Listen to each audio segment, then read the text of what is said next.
thing out of it. Redford. That's the best play by Redford and Malphus. Now Sturrock, here's Malphus coming up.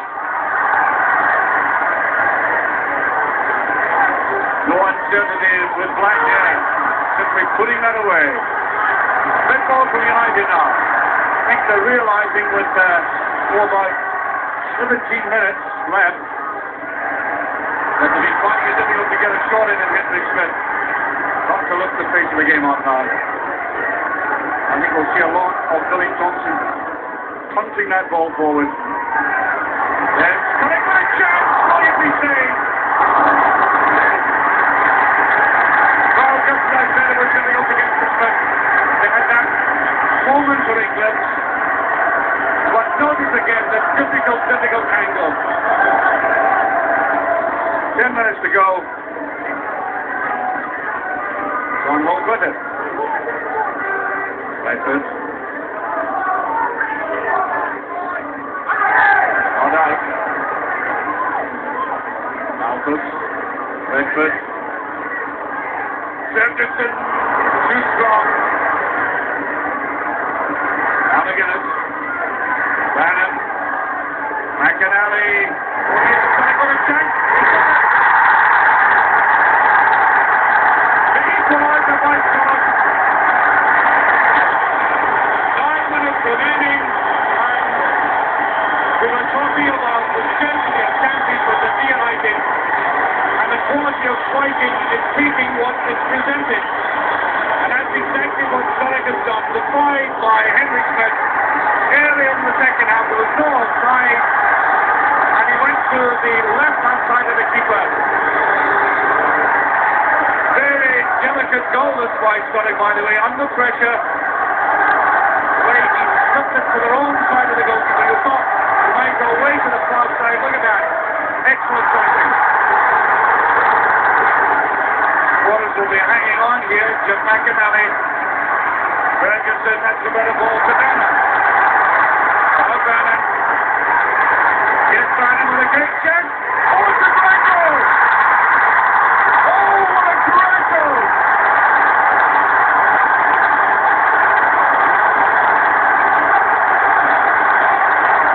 2-1 for United. 2 goals in 2 minutes, and this was Bannon at his best. I think personally, he's had an indifferent afternoon by his own standards, but look at the way he dragged the defence down and under the most difficult circumstances, slotted that home against a really top-class goalkeeper. Now watch that again and spot it from the other angle. How difficult it is to do.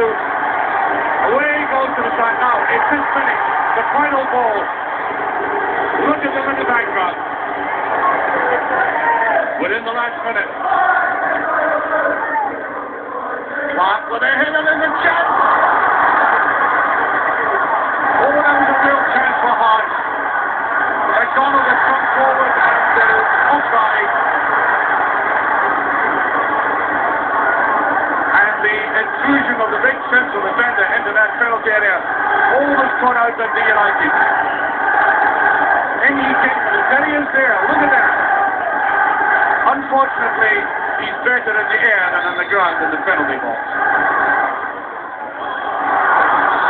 And one can give it a goal kick.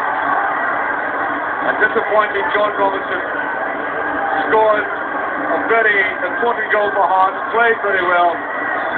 Could have had another couple and now finds himself on the losing side. All in the space of a couple of minutes, I may say.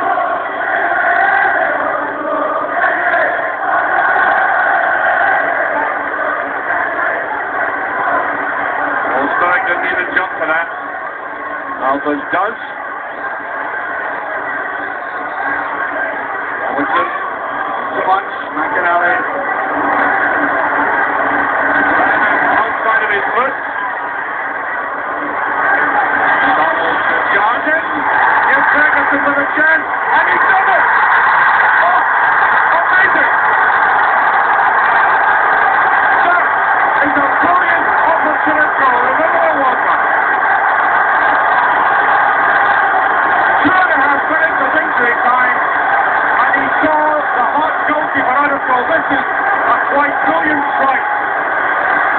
them superbly. Yes, the Dundee United supporters will want to see that again. But he took out 1, 2, 3 seconds and the ball was in the back of the net. That we have seen this afternoon through the finest goal I've seen all season.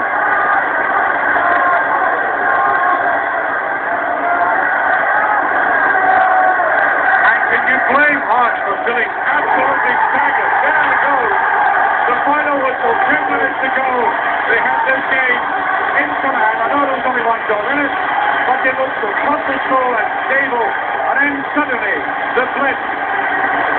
Sutton, then Vernon, and then that quite incredible English on goal by Ian Ferguson. And there is a scoreline that will delight everybody in the Dundee United area. Anybody who wears the Tangerine colours, they're going to have a very happy Christmas. There we are.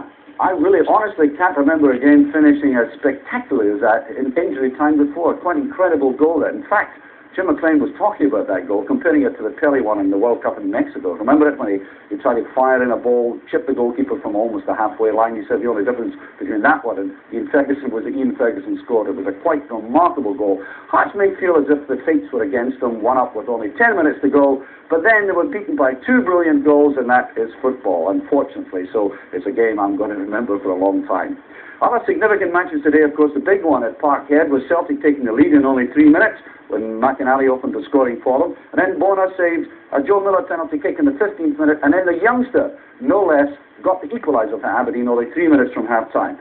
And then out at Douglas Park, Hamilton today, near contenders Rangers, the only one by 2 goals to nothing. People perhaps expected more, with Fleck opening the scoring in the 14th minute. And then Davy Cooper missed a penalty kick only 15 minutes from the end, and Ali McCoy's got the second from Rangers, only 2 minutes from the end. And the positions in the league at the moment, Celtic with 40 points, Dundee United only 4 points behind, then come Rangers, and Hearts and Aberdeen share the 33-point mark. Very interesting position at the top of the Premier Division. I have with me the Dundee United club captain, who unfortunately isn't fit to play just now because of the groin injury, Paul Hegarty, but is fit to broadcast. Without, it's going to be a stormer at Ibrox next week, isn't it? Yes, undoubtedly, actually. You know, it's going to build up to a great game next week at Ibrox. But you know that the manager was saying that it couldn't be as competitive as this game was today against Hearts. Yes, this was a cup tie, you know, and all credit to ourselves. We fought back and managed to get the result. Yeah.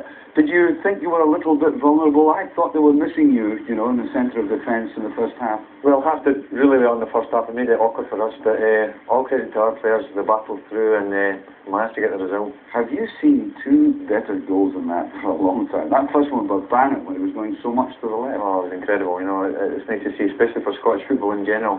It just shows you the standard in Scottish football at the present time. No, he's right-footed, Barnett, isn't he? Well, that's probably stronger foot length, you know, and to score with his left, he'll be really pleased. Now, that goal by Ferguson, I mean, that really is something exceptional. Yes, unbelievable, you know, and especially when you're 2-1 up, we're just hoping just to play at the time, and Fergie just turns in and scores from 45 yards. I think he tried to chip the goalkeeper, didn't he? Yeah, unbelievable, you know. Just looked up and just put the ball over him and stuff, you know, and the game's finished. By the way, Paul, I hear from Ibrox tonight that Rangers are about to sign Graham Rollis for £450,000.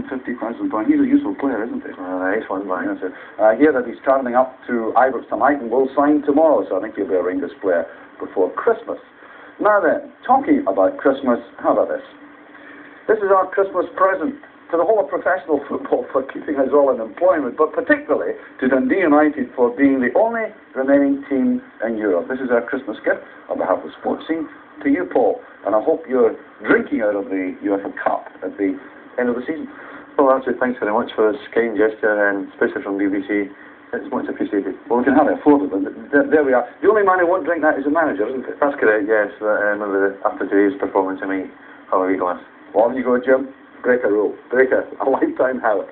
From Paul, myself, the entire Sports Scene crew, who sometimes work under miserable conditions in winter, as you probably saw last week, I wish you a very Merry Christmas and a very good night.